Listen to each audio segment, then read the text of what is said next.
Good day, my dear brothers and my sisters. I greet you in the name of God, the Father, and Son, and the Holy Spirit. Thank you once again. You are welcome to our online program once again. From Christ, the hope of all nations. I am your own, God's own minister, evangelist Okasayan Didichuko Dominic. Been a wonderful weekend. You are blessed in the name of Jesus. Today, I really want to discuss an important topic, a critical topic that has affected Christianity in general. I wanted to discuss a particular topic in continuation of the post I made last week about being careful on what you teach God's people. But the Lord laid into my heart to discuss about this topic we're about to hear. This topic is titled, Is Christ Divided? Is Christ divided? And it comes with a question mark. I don't know whether Christ is divided in your own personal opinion. But to me, I want to do this through the scripture. Because I want us to go through the scripture now. Now, from the anchor text of today, I shall be reading from 1 Corinthians. In 1 Corinthians, in chapter 1, in verse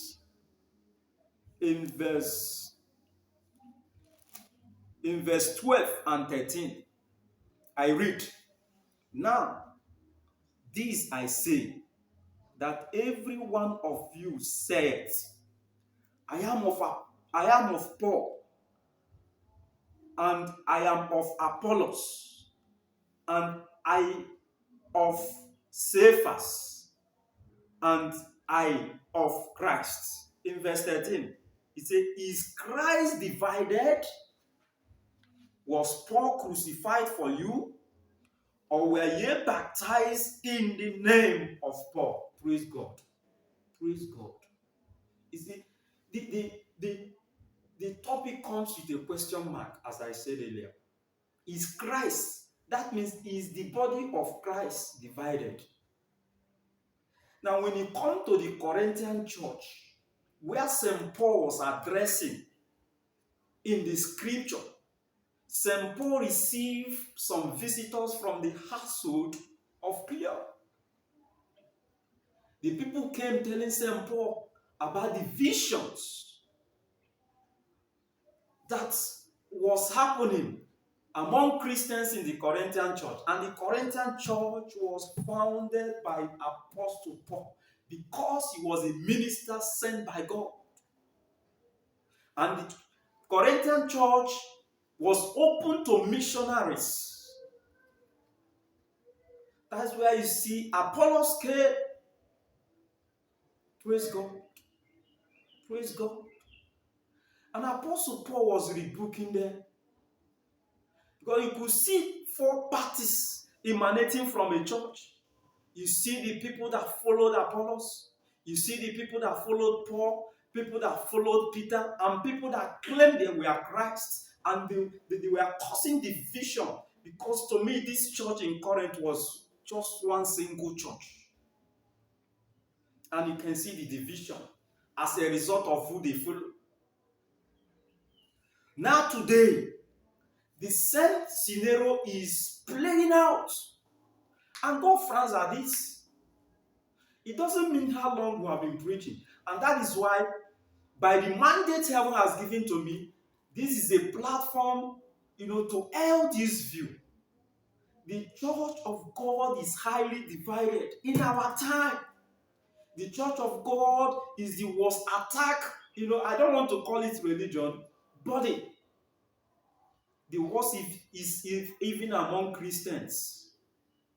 If you go through Facebook, you will attest to what I'm telling you. You will see young people, they attack a pastor. Even the pastors, they don't care. They call themselves names. For example, when late TV Joshua, we just read that Pastor Chris Okotie came on air to say that he was a prophet, a demon, that a demon has left the shores of this world. Even as of yesterday, as I speak to you, Prophet Joshua Igal or something was reacting, was even abusing Chris Okotie.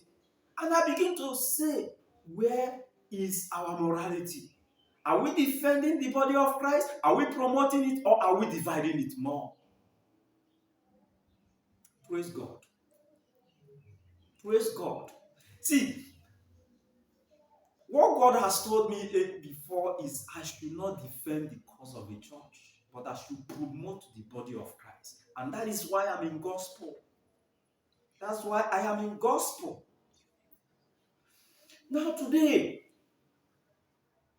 there is a lot of things happening.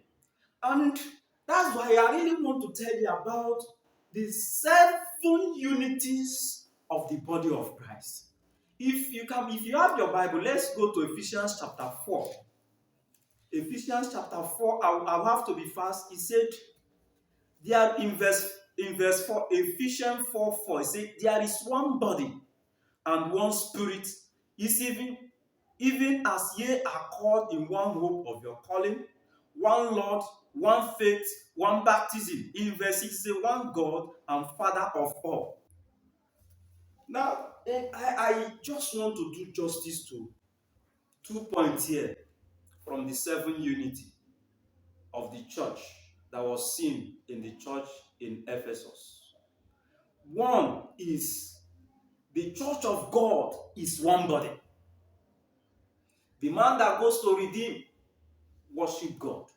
The man that goes to Catholic church, worship God. The man that goes to assemblies, they worship God. Even the white garment churches, they worship God. But the problem is most of these churches, we don't worship Satan. Now from this Ephesians chapter 4, in verse 4, it talks about one body. The man in redeem, reference God. The man in assembly, reference God. The man in Catholic church, talk about this same God. But in practice, are we meeting up? Because that is where division comes. The followers of a particular church and their ministers against a particular minister of another church. Even in the city of Port Harcourt, he's there. Go there. 2 strong, powerful men of God are immediately attacking each other. These are people that are supposed to lead. Why we follow? Because they've been there in the ministry and we're just coming up. And I cannot wait when I'm 60 before I begin to make my correction. This is the right time for me to make my correction, because knowledge is not limited to any set of person. But understanding is very, very vital. Bless God. Knowledge is available to any person. Even a child, even your small child can access knowledge. But understanding is a key if we must work as one body. Praise God. Another thing I want to say, because of time, is all of us, we have the one Holy Spirit. When Jesus was about to leave the shores of this world, he said, I will send the Holy Spirit when I go. The Comforter will lead you into so many things. The work of the Holy Spirit is to guide us properly. But how long and how? I don't think most of us, we walk with Holy Spirit that is there to guide the church, because Holy Spirit is a gift to the church. Praise God, somebody. We all believe in one body, we all believe in one Holy Spirit. But the problem today that is making us to debate, that is making us to attack ourselves, is as a result of some factors. That I want to take 2 of these factors, my dear people of God. You are blessed. I want to talk about ignorance. Even our family ignorance is a disease. It's a disease, I must tell you. Ignorance is what lack of knowledge. And I believe that is the problem. See, let me tell you, I started my journey from Seventh-day Adventist as a child in my primary school time. Because when my dad left the shores of this country for further studies abroad, we have become my family church. When it comes to my father's family church, is Seventh-day Adventist. So I was carried to Seventh-day Adventist.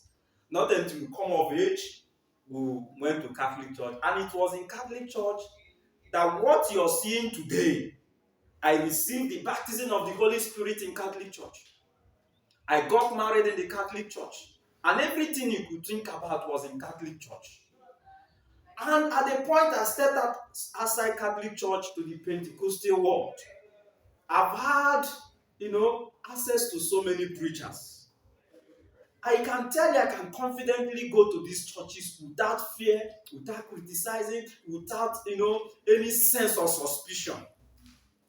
But we need to have a very balanced thought to what the body of Christ is all about. So ignorance, you can see a church, a pastor, a super pastor, teaching, and the members, will be following up. And that is, see, let me tell you, the typical way we Christians need to respond to most of the teaching. See, let me tell you, I've grown to the point where if I go to church and a particular person is preaching against the church, I will switch off. I will no longer my spirit will no longer appeal to that particular message. That is me. That is me. It will not appeal. Let me tell you, in Acts of Apostles chapter 17, let me tell you, in Acts of Apostles, we know about, in Acts of Apostles chapter 17 in verse 10, let me read from 11. In verse 11 properly, he said, and these were more noble than those in Thessalonica, in that they received the word with all readiness of mind and searched the scriptures daily whether those things were so. That was the Berean Christians they are talking about. That is where the ignorance comes in. But my question is, are we acting like the Berean Christians? Let me shock you with the scripture. Yeah, I love St. Paul. Let me tell you what St. Paul said. In 1 Corinthians 4 verse 6, he said, and these things, brethren, I have in figure transferred to myself and to Apollos for your sake, that ye might learn in us not to think of men above that which is written. Praise God. The Berean Christians, they have an attitude, a positive attitude of comparing what their ministers were giving to them. No, as a Christian, you should have this ability to go through scriptures. Even when you leave your church, search, sit down, sit with your family, search scriptures. Because I know too where people are not really giving attention to teaching ministry. What people give attention is prophecy, and whatever. And one thing that is led in my heart right now is that people are, more interested in things of prophecy than in things of teaching. So that is why most people are not rooted, And that was why St. Paul again made this statement in 1 Corinthians 4 verse 6, that the scripture is the standard. Regardless of where you preach, the scripture is the standard. Where is it in the scripture? Because sometimes, there are monsters in the ministry. They can be manipulative. So because of the monsters in the ministry, in churches today, people are no longer, it is very rare for you to see native doctors. They are all in the ministry. And they are the people that are actually bringing, attack, bringing insult, bringing division in the body of Christ. We don't know who they are. But we have to be sensible to know who is the right people. We need to return back to the word. But that is what St. Paul says. We should not reference people highly more than the scripture. Praise God. Praise God, somebody. Then secondly again now, I want to treat about esteeming one minister higher than the rest. We're in this attitude in our time, to worship our ministers. And this has caused so many divisions. I'm telling you, people will teach things, based on marriage. Now, women will want to pick that as a standard. Everything about, some family crisis, divorce, and whatever is as a result of what we listen to, what, we decide to follow. Many divisions. Some people are teaching erroneously about marriages. There is a standard for marriage. You must know the will of God about marriage. And see, most of us, I idolize our ministers. I love ministers, and I can't tell you the number of times I have engaged some young people who were trying to attack them. Because most of them are in the error in their teaching. I must be frank to you. Because if a teaching does not build up the body of Christ, it's misleading. It's misleading. See, the first instruction that was given to me when I was commissioned to preach was I should be careful in what I am going to teach. Praise God. Some people don't even take the scripture. They rely on what their pastors, their priests is going to tell them, and they are contented with it. And this has led so many, homes into crisis, so many relationships into crisis. We need to balance our teaching. I'm not exhausting this today, but I want to tell you, I will still come back next week. I'll still come back next week. I will pick up from where I left. Remember, we'll talk about the division in Corinthian church and how it affects our own time. Remember, you were told about the 7 unities witnessed in church in Ephesus. We'll talk about all of us, being a church under one body, a church under one Holy Spirit. And we have, highlighted a few little most of the factors responsible for this. I told you about ignorance and esteeming our ministers more than the written scripture. Praise God, somebody. I want to end here today. If you are blessed, I want you to share what I am doing. I want you to introduce somebody. I want you to visit my Facebook account. Go to Choco on the Facebook. Go to Choco on the Instagram. Go to my YouTube account. Christ, the hope of all nations. The ministry with the mandate to preach and teach the undiluted message of God. I want you to share. I want you to make your comment. I want you to ask questions. We're here to learn. Praise God, somebody. Ask your question, I'll be there for you. And God will be there for you. Once again, if you've not encountered Christ, this is the right time. As you do this, your life will never remain the same. Thank you once again. As we meet same time next week. Remain blessed for the week, because I know testimony is on your way. I know healing is for you. I know favor is for you. Be blessed in the name of God the Father, Son, and the Holy Spirit. Amen.